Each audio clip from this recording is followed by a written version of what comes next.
Tonight, her path will cross with a legend everyone feared, a legend no one truly knew. Elara's father, Rowan, was a traveling inventor, kind, hopeful, always chasing the next idea. One stormy night, while returning home, he lost his way and found himself at the gates of the forgotten castle. Lightning cracked. The gates creaked open on their own. Inside, torches burst to life. A warm fire, a table of food, a roof over his head. Rowan believed someone kind lived there, but the castle belonged to the beast. A towering figure with fur like storm clouds, horns like ancient trees, and eyes that burned with a silent loneliness. When Rowan plucked a rose from the garden, thinking it would delight his daughter, the beast appeared with a roar. "You dare steal from me?" Terrified, Rowan begged for mercy, and at last the beast gave him a choice. Go free, or let someone you love take your place. Rowan fled home, shaking, determined never to let Elara return. But Elara was braver than he knew. When she learned what happened, she didn't hesitate. "If my father's heart is the price, then I will go." That same night, she rode toward the castle, toward her fate, toward the beast. The castle was more alive than she expected. Candles lit as she walked, curtains shifted, invisible hands served her tea and guided her down long hallways. Magic lived in the stones. When she met the beast for the first time, fear held her breath still, yet something in his eyes made her stand her ground. Not anger, not cruelty, just a sorrow so deep it swallowed the room. As days turned into weeks, Elara discovered the truth. The beast was under a curse. A powerful enchantress had tested his heart long ago. He failed. His punishment? To live alone in a castle frozen in time until someone could love him beyond his monstrous form.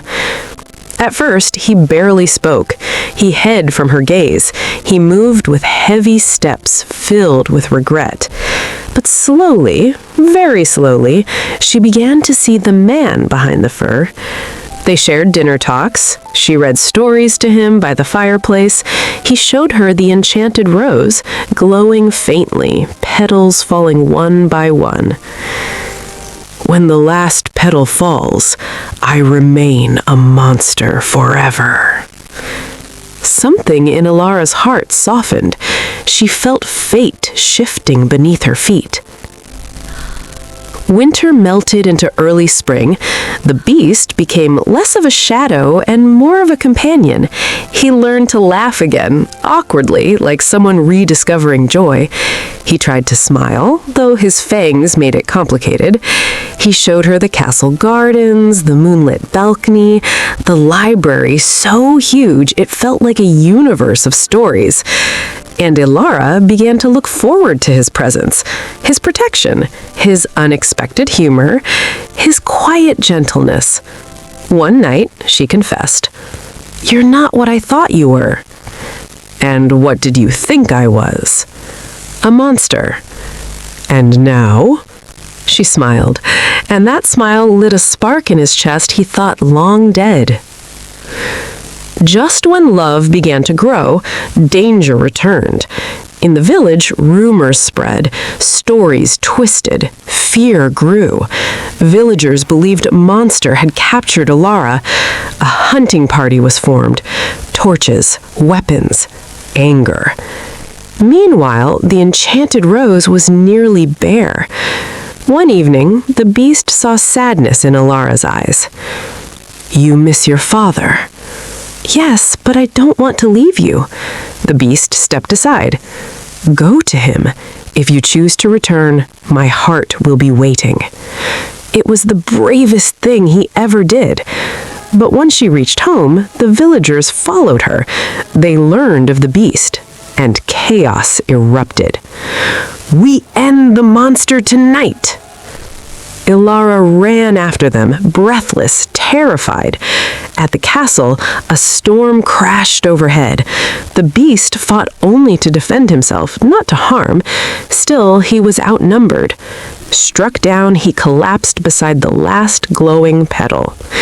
Ilara pushed through the crowd and fell to her knees beside him. His breathing was shallow.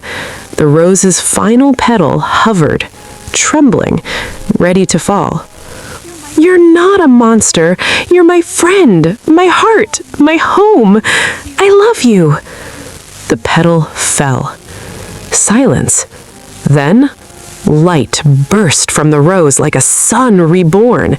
It wrapped around the beast, lifting him, reshaping him. The fur dissolved into warm skin. The horns faded. The claws softened. And when the light vanished, a man stood in his place, a prince, but the same gentle eyes. "Ilara, you broke the curse." She touched his face, breath trembling. "You were never truly a beast." The castle brightened, magic returned, the storm lifted. The villagers lowered their weapons, ashamed. And now the valley that once feared the legend now saw the truth. Love is the strongest magic of all. Ilara chose to stay in the castle, not because she had to, but because she wanted to. The prince rebuilt his kingdom, not with power, but with kindness, and together they planted a new rose garden, a symbol of the love that saved them both. And now, whenever the wind carries the scent of roses through the valley, people remember the legend of a girl with a brave heart and a beast whose heart she healed. The end.